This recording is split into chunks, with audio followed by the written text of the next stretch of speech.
Hello everyone, it's Carrie here with the Pocket Librarian. So today I'm going to come on and do my first full book read aloud. Now read alouds are a big part of the librarian profession. It's actually the main part, right?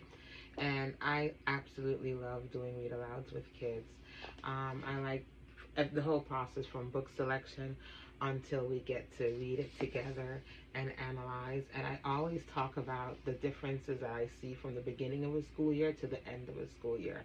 At the beginning of the school year, they're shy, they're not really sure of themselves, they don't really know their place in the world, they don't really know what they think yet. And as educators, that's our job, right? To help guide them along that path, not to give them our points of view, but to help them develop their own. And I always know this. I always stop, I read and I stop and I just ask questions, just to keep engagement going and just to have people think about what we're actually reading, And I will always notice the ginormous difference from the beginning of the year to the end of the year in critical thinking, how they've moved from not being sure what to ask, not even being sure of themselves if they wanted to ask that question, not understanding what it means to connect to a piece of text. And at the end of the year, their language has improved with what they know and how to analyze what they've learned. They'll talk to you about how they connect to a book. They'll talk to you about what this means and what the author meant and what the message that the author tried to portray. And I love seeing that transition. I absolutely love seeing it. And so for this one here, I'll do like maybe a voiceover where I can tell you where to start so you don't have to hear me ramble on. This is the first book that I want to read for my picture book series, and it's called A Map for Falasteen, and it's written by Maysa Odeh. And I absolutely love this book. I actually did a reel about it on my Instagram, and my daughter helped talk about it because she's a big reader and she loves maps, and there's a fabulous map of Palestine in this book. And I chose it because it's just really a great intro if you want to talk to kids about tough topics. You want to talk to them about what's going on right now in the world, especially in Palestine, which is a place that has become near and dear to my heart over the past couple of years. So this book is a really good introduction to talk to kids about Palestine, educate them about the beauty of the land and the beauty of the people and the resilience of the people. And it can lead to other discussions about like what's going on there now. So I've been threatening to do read alouds for a long time, and I love doing them when it's just me and the kids, but doing it on camera is definitely gonna be an interesting challenge for me. But let's see how it goes, because I would really love to share a lot of these books that I love, that I know have been tested and tried and true with kids, for all of you. And for you parents, if you're watching this, to share with your children. And homeschoolers, please. There's going to be a lot of read alouds on here. So, it's just free library service here to you. So go ahead and take advantage of that. So here we go. A Map for Falasteen, written by Maysa Odeh, illustrated by Elia Batawi.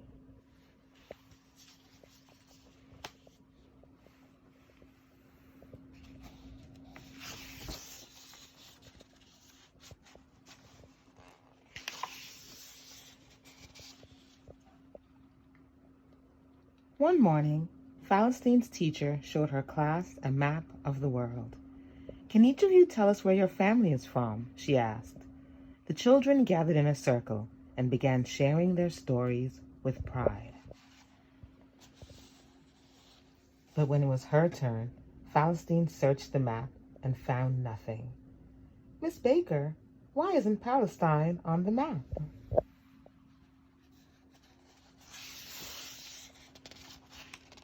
Miss Baker looked at the map. "I don't think there is such a place," Miss Baker said. Falasteen was troubled, confused, and curious. She needed to ask more questions. What do you think Falasteen felt sad about? And do you think that teachers know everything? When she got home, Falasteen's grandpa was tending his grapevines. When he saw her, he beamed like he was seeing the sun rise for the first time, the way he always did. "How was your day, Habiti?" he asked. As she watered the flowers, Falasteen told her grandpa what had happened with her teacher. "Gido, why isn't Palestine on the map?" Gido looked into her eyes with concern. Then he took out his notepad from his pocket and he began to draw.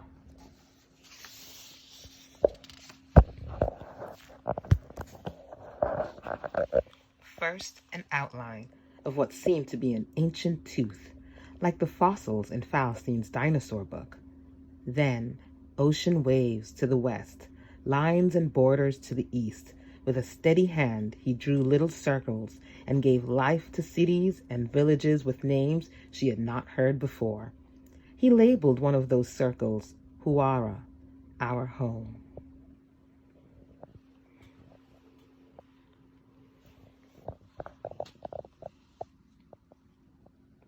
When he was finished, he tore the paper out, folded it carefully, and gave it to Falasteen.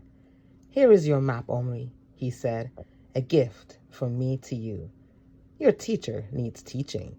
You can show this to her so all of your friends can learn too." And what do you think he means when he says that? Your teacher needs teaching.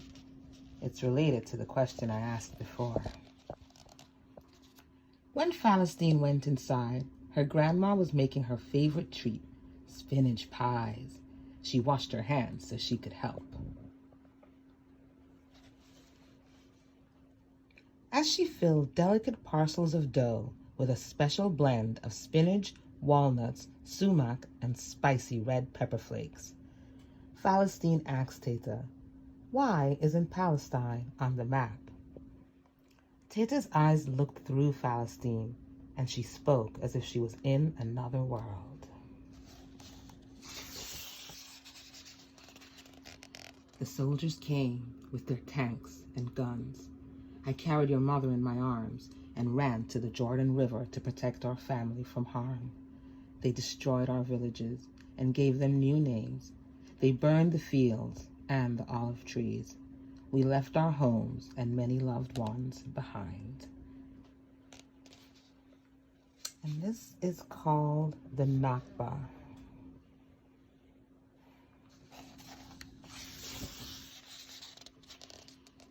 But I've held on to our house key. Teta unclasped the necklace she always wore and draped it around Falasteen's neck. Falasteen reached up to touch it, an iron key as old and precious as Teta.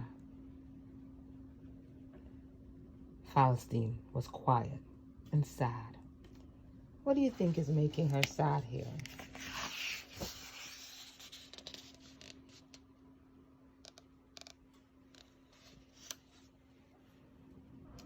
After Isha prayer, when she was snuggled in bed, Falasteen told her mama about her day, about her teacher and the map at school, about the new map Gido drew, and about Teta and her key.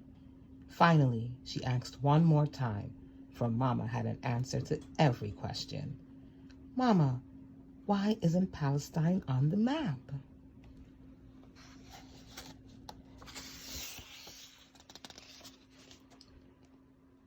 "There are places, Hayati, you don't need to find to map. You don't need a map to find," her mama said.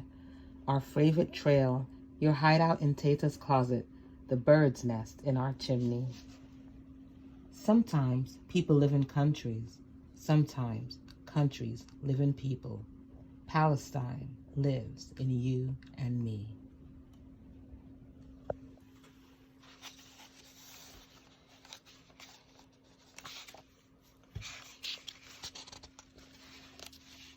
"How can I be sure it's there when I've never seen it?"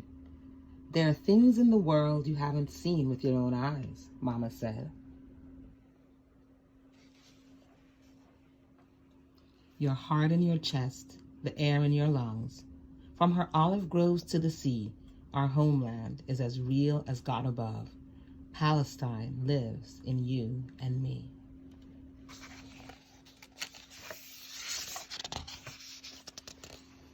My teacher said it doesn't exist, Falasteen whispered. Mama nodded. There are people who say it doesn't exist, that we don't exist, but their maps can't erase us, she replied, her voice calm and clear.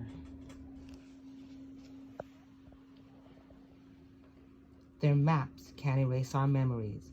Their maps can't erase our past. They think our freedom makes them less free, but it is wrong to deny a people their home. Palestine lives in you and me. Mama got in bed with Falasteen and held her close, smiling. She ran her fingers through her beautiful, stubborn curls. Palestine lives in every Palestinian who cannot return, Mama said. She is in millions of hearts that beat like dabke drums. She is in the bread Teta bakes on Sunday morning. She is in every cross-stitch of the throbe you wear for Eid. She is in the zatar we put in our tea.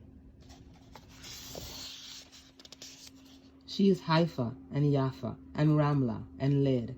She is Nazra, Nablus, Jerusalem, and Jenin. She is Gaza, most of all, and her dear laughing children playing soccer by the sparkling sea. She is the stones we cast and the words we write. She is our past, our present, our legacy. She is called many names, but is older than them all. Palestine lives in you and me.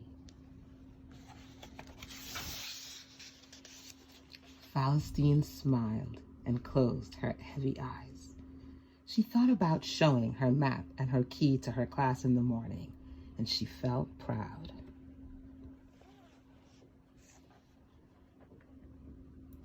Do you think we can go visit her sometime and meet our family? She asked. We will, Rohi, I promised. They're all waiting for us.